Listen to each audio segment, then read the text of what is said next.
So here I have prepared some slides on this topic. So these are my slides. These are my slides. Yes. So firstly we would talk about paramecium. So here you can see the structure of the paramecium.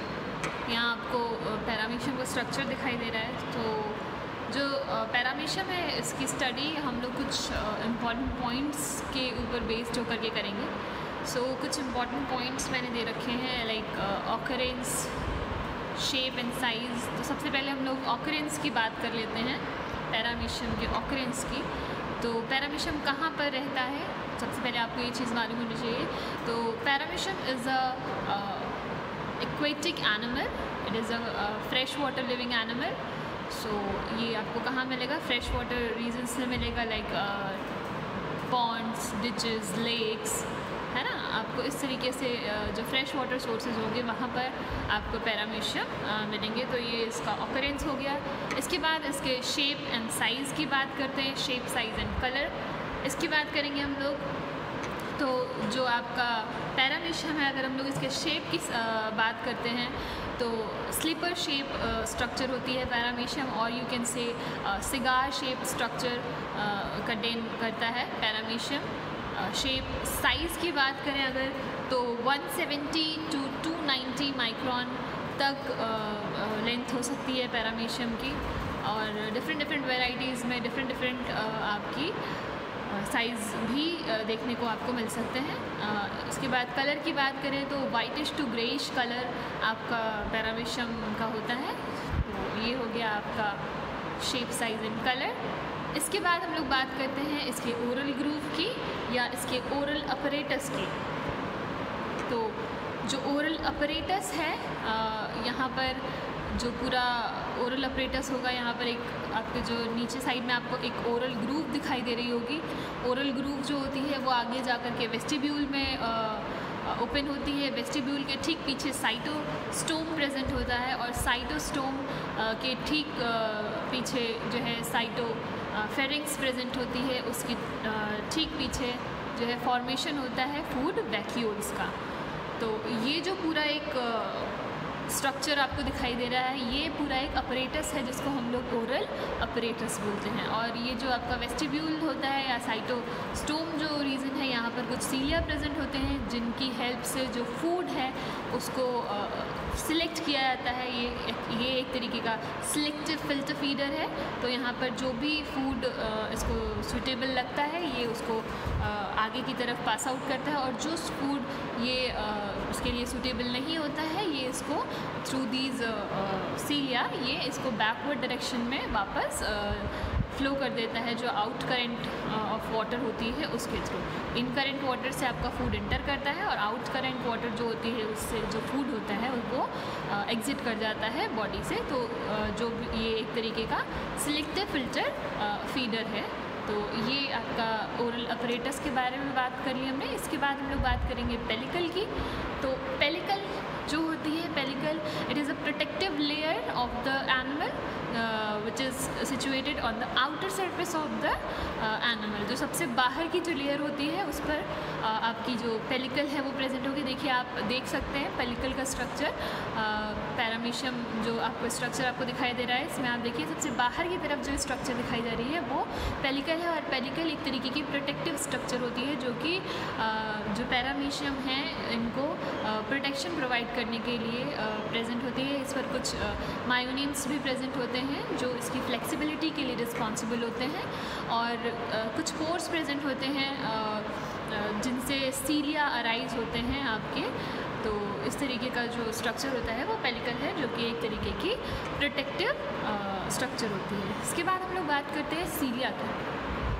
तो सीलिया कहाँ से arise हुए, आपके इसी pellicle reason से ही सीलिया arise होते हैं। तो यहाँ पर दो तरीके के सीलिया जनरली आपको देखने को मिलते हैं। जो पूरी बॉडी होती है उसका इंटीरियर पोर्शन जो होता है और मिड पोर्शन जो होता है वहाँ पर सेम साइज़ के आपको सीलिया देखने को मिलते हैं, लेकिन जो इसका पोस्टीरियर एंड होता है जो कि नैरो होता है, यहाँ पर अगर आप देखें तो यहाँ पर आपको लॉन्ग सीलिया दिखाई देते हैं जो कि कॉर्डल टफ्ट बनाते हैं। देखिए आपको यहाँ पर एक कॉर्डल टफ्ट दिखाई दे रहा है। यहाँ के जो सीलिया होते हैं ये आपके बाकी सीलिया से थोड़े से लॉन्ग होते हैं, तो इसलिए इनको हम लोग कॉर्डल टफ्ट भी बोलते हैं। तो दो तरीके से आपको यहाँ पर सीलिया देखने को मिले।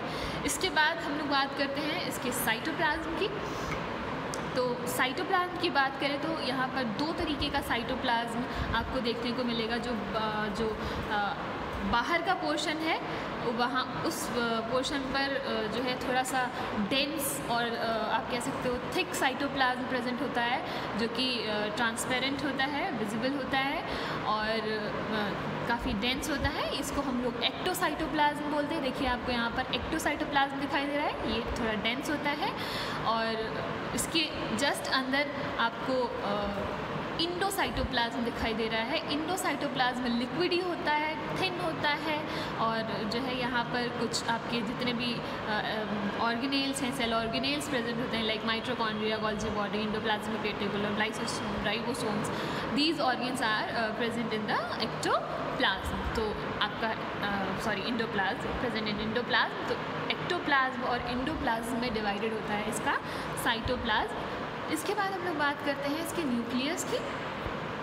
तो जो न्यूक्लियस होता है ये जो स्ट्रक्चर आपको देखने को मिल रही है ये पैरामीशियम कॉर्डेटम की है। जो पैरामीशियम कॉर्डेटम होता है इसमें दो न्यूक्लियस प्रेजेंट होते हैं, एक मैक्रो न्यूक्लियस होता है और एक माइक्रो न्यूक्लियस होता है। मैक्रो न्यूक्लियस बड़े होते हैं और माइक्रो न्यूक्लियस छोटे होते हैं। देखिए आपको स्ट्रक्चर में भी मैक्रो और माइक्रो न्यूक्लियस दिखाई दे रहा होगा। तो जो मैक्रो न्यूक्लियस होते हैं ये वेजिटेटिव होते हैं और माइक्रो न्यूक्लियस जो होते हैं ये रिप्रोडक्टिव होते हैं।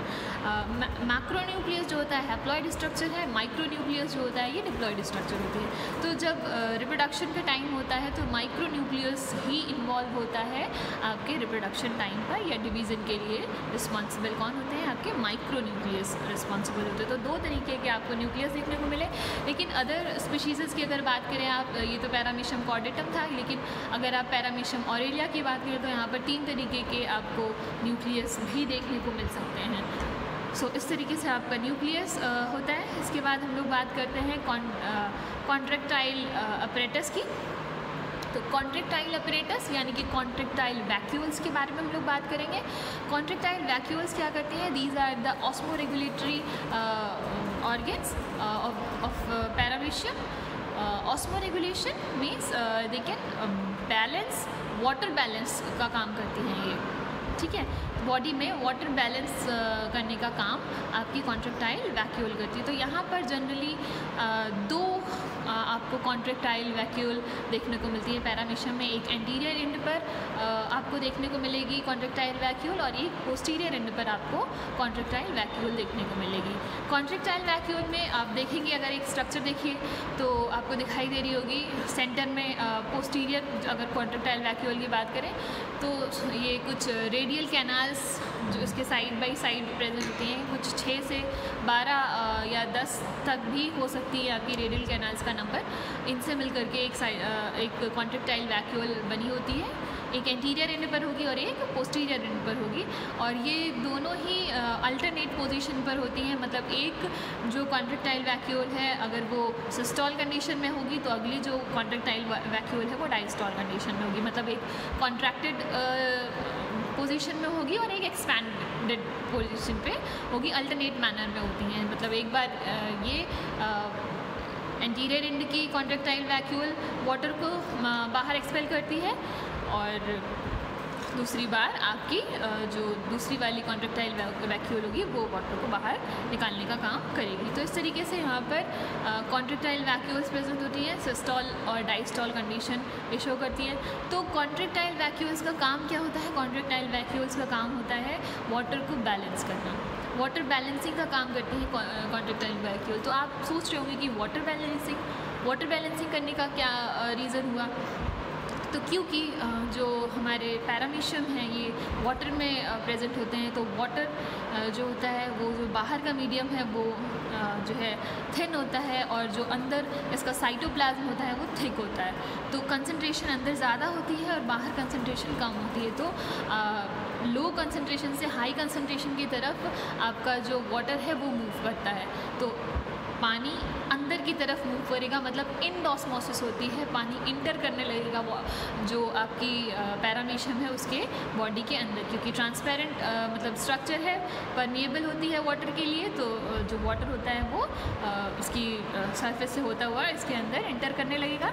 और कब तक इंटर करेगा? जब तक ये बैलेंस ना हो जाए, मतलब बाहर का मीडियम और अंदर का मीडियम जब तक बैलेंस नहीं हो जाता तब तक कि पानी इंटर करता है। तो अगर ऐसी कंडीशन आएगी तो एक टाइम ऐसा आएगा कि पैरामीशियम स्वेल कर जाएगा, और स्वेल करने के बाद ये एक्सप्लोड हो जाएगा। लेकिन इस इस सिचुएशन को कंट्रोल करने के लिए यहाँ पर कॉन्ट्रैक्टाइल वैक्यूल्स प्रेजेंट होती हैं। कॉन्ट्रैक्टाइल वैक्यूल्स जो होती हैं इनका काम क्या है? ये जो एक्सेस वाटर इंटर कर जाता है, वाटर बॉडी के अंदर इंटर कर जाता है, उसको ये एब्जॉर्ब करती हैं, और एब्जॉर्ब करके जो वॉल होती है उससे अटैच होकर के बाहर पानी को रिलीज़ कर देती हैं। तो एक बार एंटीरियर पार्ट में ये काम करती हैं और एक बार पोस्टीरियर पार्ट में काम करती हैं। तो दोनों अल्टरनेट मैनर में इस तरीके से वाटर बैलेंस करने का काम करती हैं, और इसी तरीके से मेंटेन रहती हैं। जो अंदर की सिचुएशन है साइटोप्लाज्म की वो एज इट इज़ रहती है। यहाँ पर वाटर एक्सेस में इंटर नहीं कर पाता है इनकी जो कॉन्ट्रैक्टाइल वैक्यूल्स हैं इनकी वजह से। तो हम लोगों ने कॉन्ट्रैक्टाइल वैक्यूल्स या कॉन्ट्रैक्टाइल अपरेटस के बारे में हम लोगों ने पढ़ लिया है। इसके बाद हम लोग बात करते हैं फूड वैक्यूल्स की। और फूड वैक्यूल्स क्या होती हैं? फूड वैक्यूल्स जैसे कि मैंने बताया, जो पैरामीशियम है वो एक फिल्टर फीडर एनिमल है। तो यहाँ पर जो एनिमल है वाटर में रहता है, तो जो वाटर में प्रेजेंट फूड पार्टिकल्स होते हैं, एक स्मॉल एल्गीज, वर्म्स और स्मॉल प्रोटोजोअन्स, ये इंटर करते हैं थ्रू वाटर करंट। जो इन करंट आती है उससे आपके ओरल ग्रूव में आते हैं, और ओरल ग्रूव से फिर ये वेस्टिब्यूल में जाते हैं। यहाँ पर कुछ सीलिया प्रेजेंट होते हैं, ये साइटोस्टोम में भेजे जाते हैं। यहाँ पर ये सीलिया सिलेक्शन का काम करते हैं, और जो पार्ट फूड खाने लायक होता है उसको आगे की तरफ पास आउट कर दिया जाता है, और जो पोर्शन इनके लिए यूज़फुल नहीं होता है ये अगेन इन सीलिया की हेल्प से इनको बाहर रिमूव आउट कर देते हैं थ्रू एक्स करंट वाटर। तो यहाँ से फिर ये फूड पास आउट करके साइटोफेरिंग्स में भेजा जाता है, और साइटोफेरिंग्स से ये फॉर्मेशन होने लगता है फूड वैक्यूल्स का। देखिए यहाँ पर फॉर्मेशन ऑफ फूड वैक्यूल आपको दिखाया जा रहा है। तो यहाँ पर फूड वैक्यूल बन रही है, और ये फूड वैक्यूल बन करके रिलीज़ हो जाती है साइटोप्लाज्म में। देखिए पोस्टीरियर एंड पर जो है आपकी जो फूड वैक्यूल है वो रिलीज़ हुई है, ये यहाँ पर बड़ी होती है, और ये अब मूवमेंट करती है posterior end to anterior end, पूरा सर्कल में राउंड करती है। और जैसे जैसे ये मूव करती है वैसे वैसे जो फूड वैक्यूल का साइज़ है वो रिड्यूस करता जाता है। क्यों? क्योंकि जो एब्जॉर्प्शन का प्रोसेस है वो यहाँ पर किया जाता है। मतलब जो फूड वैक्यूल है यहाँ पर इससे जो है लाइसोसोम्स जो होते हैं वो अटैच हो जाते हैं। लाइसोसोम्स का काम क्या होता है? ये एंजाइम्स कैरी करते हैं जो फूड को डाइजेस्ट करने में हेल्प करते हैं, लाइक लाइपेज, एमाइलेजेस, प्रोटीएजेस, ये आपके एंजाइम्स होते हैं जो प्रोटीन, लिपिड्स और फैट्स को डाइजेस्ट करने का काम करते हैं। तो जो आपके लाइसोसोम्स होते हैं वो फूड वैक्यूल से अटैच जाते हैं, और यहाँ पर ये फूड का डाइजेशन करते हैं। और जैसे जैसे ये मूव करती है आगे आपके साइटोप्लाज्म में एंटीरियर से पोस्टीरियर से एंटीरियर एंड की तरफ, ये धीरे धीरे इसका साइज़ छोटा होता जाता है, क्योंकि यहाँ पर एब्जॉर्प्शन का प्रोसेस किया जाता है, और जो भी डाइजेस्टेड फूड है उसको साइटोप्लाज्म में एब्जॉर्ब कर लिया जाता है। और देन धीरे धीरे ये राउंड करते हुए एक पोर प्रेजेंट होता है जिसको हम लोग साइटोपेज करें। देखिए आपको एक स्ट्रक्चर दिखाई दे रही होगी साइटोपेज। यहाँ पर साइटोपेज से वो जो रिड्यूस्ड फूड वैक्यूल थी वो साइटोपेज पर आकर के चिपक जाती है, और अब इस वैक्यूल में सिर्फ एक्सक्रीटरी वेस्ट होता है, क्योंकि जितना भी फूड मटेरियल होता है वो एब्जॉर्ब कर लिया जाता है इस मूवमेंट के टाइम पर, और जो भी एक्सक्रीटरी वेस्ट है उसको हम लोग बाहर डिस्चार्ज कर देते हैं थ्रू दिस साइटोपेज। तो इस तरीके से आपका हमारा जो फूड वैक्यूल है, वो फंक्शन करती है न्यूट्रिशन के लिए। इसके बाद ओरल अपरेटस के बारे में मैंने आपको बता दिया कि ये आपका पूरा जो है एक अपरेटस है जो कि कई सारी चीज़ों से मिलकर के बना है। ओरल ग्रूव, उसके पीछे वेस्टिब्यूल, साइटोस्टोम, साइटोफेरिंक्स, और इस तरीके से ये पूरा जो आपका ऑर्गन दिख रहा है इसको हम लोग अपरेटस दिखेगा, इसे हम लोग बोलते हैं ओरल अपरेटस। अब इसके बाद हम लोग बात करेंगे साइटोपेज की। साइटोपेज भी मैंने अभी आपको बताया कि साइटोपेज का काम क्या है। जो भी एक्सक्रीटरी वेस्ट फूड वैक्यूल में बचा होता है उसको ये बॉडी से बाहर डिस्चार्ज करने का काम करते हैं। तो इस तरीके से आपका साइटोपेज काम करता है। तो अब हम लोग इसकी फिजियोलॉजी की बात करेंगे। तो फिजियोलॉजी में सबसे पहले हम लोग इसके लोकोमोशन पे बात करेंगे। लोकोमोशन कैसे करता है? पहले जो लोकोमोशन है वो सीलियरी बीट्स के थ्रू। सीलियरी बीट्स, जैसे कि मैंने बताया, एनिमल में पूरी बॉडी पर सीलिया प्रेजेंट होते हैं और दो तरीके के सीलिया यहाँ पर हैं। जो पोस्टीरियर एंड है यहाँ पर कॉर्डल टफ्ट या लॉन्ग सीलिया यहाँ पर प्रेजेंट होते हैं और बाकी सरफेस पर स्मॉल सीलिया प्रेजेंट होते हैं। तो थ्रू दिस सीलियरी बीट्स, मतलब सीलिया बीट करते हैं और इसकी हेल्प से ये आपका मूवमेंट परफॉर्म करता है। और दूसरा जो मूवमेंट है वो नॉर्मली मोड ऑफ स्विमिंग है।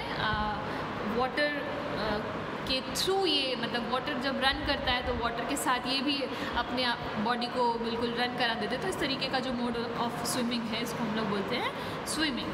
तो इस तरीके से आपका लोकोमोशन परफॉर्म किया जाता है। इसके बाद ऑस्मो रेगुलेशन। तो ऑस्मो रेगुलेशन मैंने भी अभी आपको बताया कि ऑस्मो रेगुलेशन का काम कौन करती है? कॉन्ट्रैक्टाइल वैक्यूल्स का काम होता है ऑस्मो रेगुलेशन कराना।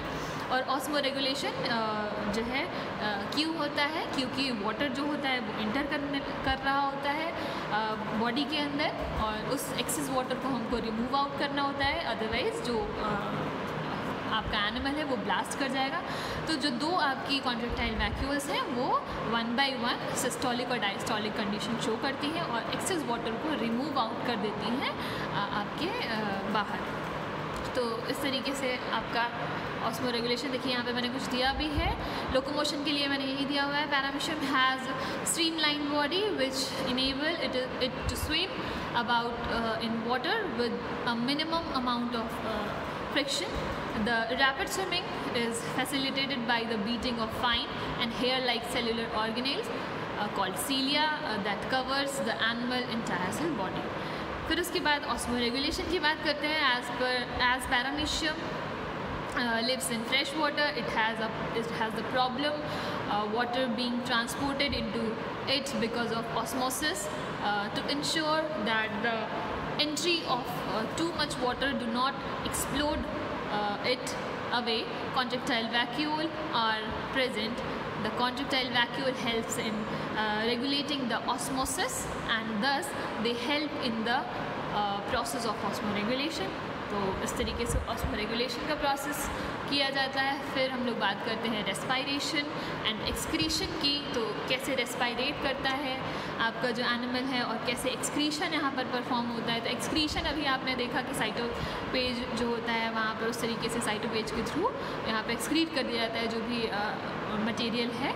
और रेस्पायरेशन तो हम लोग यहाँ देख लेते हैं। Respiration takes place as in amoeba, जैसा अमीबा में होता है उस तरीके से रेस्पायरेशन है। And other fresh water protozoans by diffusion through the semi permeable pellicle, क्योंकि जो पेलिकल होती है वो कैसी होती है? सेमी परमिएबल होती है। तो थ्रू द डिफ्यूज़न आपका रेस्पायरेशन होता है। जो वाटर में प्रेजेंट ऑक्सीजन होती है उसको इनटेक कर लिया जाता है और जो बॉडी में प्रेजेंट CO2 होती है उसको वाटर में डिज़ोल्व करके आपका डिज़ोल्व कर दिया जाता है। जिस तरीके से आपका गैसियस एक्सचेंज आप कह सकते हैं होता है पेलिकल के थ्रू, क्योंकि ये कैसी है? सेमी परमिएबल होती है। Oxygen dissolve in water is diffused in the used for oxidation of the protoplasmic molecules. Catabolic waste products such as carbon monoxide and nitrogenous matter simply diffuse out into external water because their concentration is always higher in body. Crystals present in cytoplasm are in fact excretory products which get dissolved and eliminated with the fluid of contractile vacuole. तो इस तरीके से साइटोपेज के through भी और contractile vacuoles भी होती हैं जो वेस्ट मटेरियल साइटोप्लाज्म में प्रेजेंट होता है, लाइक कार्बन मोनोऑक्साइड और अमोनिया, नाइट्रोजनस वेस्ट जो भी होता है उसको, जो कॉन्ट्रेक्टाइल वैक्यूल्स हैं वो भी उसको अपने में कलेक्ट करके वाटर के साथ ही बाहर एक्सपेल कर देती हैं। इस तरीके से आपका रेस्पायरेशन का प्रोसेस भी रन होता है। तो देखिए यहाँ पर ये रेस्पायरेशन से रिलेटेड ही आपको दिखाया जा रहा है डायग्राम। तो यहाँ पर देखिए कार्बन डाइऑक्साइड को बाहर रिमूव किया जा रहा है, वाटर इंटर कर रहा है और वाटर के साथ ही क्या ऑक्सीजन भी इंटर करती है। और जो कॉन्ट्रेक्टाइल वैक्यूल्स होती हैं ये आपके अमोनिया या अमोनियम वेस्ट जो होता है उसको बाहर की तरफ वाटर के साथ साथ अमोनियम वेस्ट को भी बाहर आपका ले जाती है। तो देखिए यहाँ पर सिस्टोलिक और डायस्टोलिक कंडीशन दिखाई गई है जो आपकी कॉन्ट्रेक्टाइल वैक्यूल है उसके लिए। तो देखिए स्टार्टिंग में जो बी वाला स्ट्रक्चर है यहाँ पर वैक्यूल इन सिस्टोलिक स्टेज, रेडियल कैनाल्स इन डायस्टोलिक कंडीशन, है ना। वैक्यूल जब सिस्टोलिक कंडीशन में होती है तो रेडियल कैनाल डायस्टोलिक कंडीशन में होती है, और जब वैक्यूल आपकी डायस्टोलिक कंडीशन में सी वाली स्ट्रक्चर देखिए, vacuole in diastolic condition, radial canals is in systolic condition. तो इस तरीके से आपका ये स्ट्रक्चर है। और जब इस तरीके की कंडीशन होती है देन ये जो पेलिकल होती है उससे जाकर के अटैच हो जाती है और अपना जो भी वाटर या वेस्ट मटेरियल है उसको बाहर की तरफ ब्लास्ट कर रही है। देखिए यहाँ पे ब्लास्ट हो रही है, तो वैक्यूल बर्स्टिंग, इस तरीके से स्ट्रक्चर यहाँ पर दिखाया जा रहा है। एंड ये जो पोर्शन आपको दिखाया गया है ये न्यूट्रिशन का है। तो अभी जो हमने बात की वो हमने बात कर ली है आपकी रेस्पायरेशन की भी। अब लास्ट जो हमें बात करनी थी फिजियोलॉजी में वो न्यूट्रिशन की थी, जिसमें हम लोग फूड फीडिंग मैकेनिज्म, डाइजेशन और एडिशन के बारे में देखेंगे। तो मैंने अभी भी न्यूट्रिशन के बारे में आपको बताया कि न्यूट्रिशन कैसे होता है, फूड ये क्या टेक करते हैं और जो है आपका किस तरीके से इनका पूरा प्रोसीजर होता है। तो nutrition paramecium feeds in the holozoic manner like amoeba. Holozoic means like animal like nutrition यहाँ पर होता है। और like amoeba the food consist chiefly by bacteria which floats in water in which it lives. Generally जो इसका food है वो bacteria है। ये आपके कई सारे बैक्टीरिया को खा सकते हैं एक दिन में, कम से कम 12 से 14 हज़ार तक बैक्टीरिया ये एक दिन में खा सकते हैं। तो ये जनरली बैक्टीरिया को फीड अप करते हैं। बैक्टीरिया के अलावा ये और भी जो स्मॉल इंसेक्ट्स होते हैं, स्मॉल प्रोटोजोअन्स होते हैं या डेलिकेट फूड मटेरियल होता है उसको भी ये फीड अप करते हैं। तो ये जो स्ट्रक्चर आपको दिखाई दे रही है ये इसका न्यूट्रिशन का प्रोसेस है। तो फूड फीडिंग, आपको मैंने बताया कि फूड क्या होता है, इसकी फीडिंग ये कैसे करते हैं। फीडिंग थ्रू दिस, यहाँ पर ये जो ओरल अपरेटस है इसके थ्रू करते हैं। यहाँ पर देखिए आपको लिखा होगा फूड कैप्चर। इसके बाद इंडोसाइटोसिस होती है। इंडोसाइटोसिस में अंदर की तरफ फूड को इंटेक किया जाता है। यहाँ पर जो भी फूड मटेरियल है यहाँ पर उसको फिल्टर किया जाता है। ये आगे जा कर के buccal cavity, vestibule, buccal cavity यहाँ पर ये जाता है और जो अनवांटेड पार्ट होता है उसको वापस रिमूव कर दिया जाता है through the excurrent of water. फिर यहाँ से ये बक्कल कैविटी से होता हुआ यहाँ फॉर्मेशन ऑफ फूड वैक्यूल होती है। फूड वैक्यूल फॉर्म किया जाता है। फूड वैक्यूल जो होती है वो रिलीज़ हो जाती है कहाँ पर, आपके साइटोप्लाज्म में रिलीज़ हो जाएगी। और अब ये कंबाइंड हो जाती है किससे, आपके जो लाइसोसोम्स होते हैं उनसे। और यहाँ पर लाइसोसोम्स जो है इसको एंजाइम्स प्रोवाइड करते हैं जिससे कि जो फूड है उसका डाइजेशन होता है। और फूड डाइजेस्ट होते हुए जाइए अब ये सर्कुलेटरी मोशन में पोस्टीरियर एंड से एंटीरियर एंड तक फूड वैक्यूल जो होती है वो सर्कल मूवमेंट करती है। और जैसे जैसे ये मूव करती है वैसे वैसे इसका साइज़ क्या हो जाता है, रिड्यूस होता जाता है, क्योंकि एब्जॉर्प्शन का प्रोसेस भी यहाँ पर किया जाता है। साइटोप्लाज्म में जो भी डाइजेस्टेड फूड है उसको एब्जॉर्ब कर लिया जाता है। और जो भी अनडाइजेस्टेड फूड होता है वो अल्टीमेटली लास्ट में जो साइटोपेज होता है उस पर जाकर के अटैच जाती है वो फूड वैक्यूल जो कि अनवांटेड फूड या एक्सक्रीटरी वेस्ट को लिए होती है, जो वेस्ट पार्ट होता है उनको लिए होती है, और इसी साइटोपेज के थ्रू ये जो भी वेस्ट मटेरियल है उसको बॉडी से बाहर की तरफ डिस्चार्ज कर देती है। तो इस तरीके से जो पूरा प्रोसेस होता है, ये जो प्रोसेस होती है इसको हम लोग साइक्लोसिस भी बोलते हैं।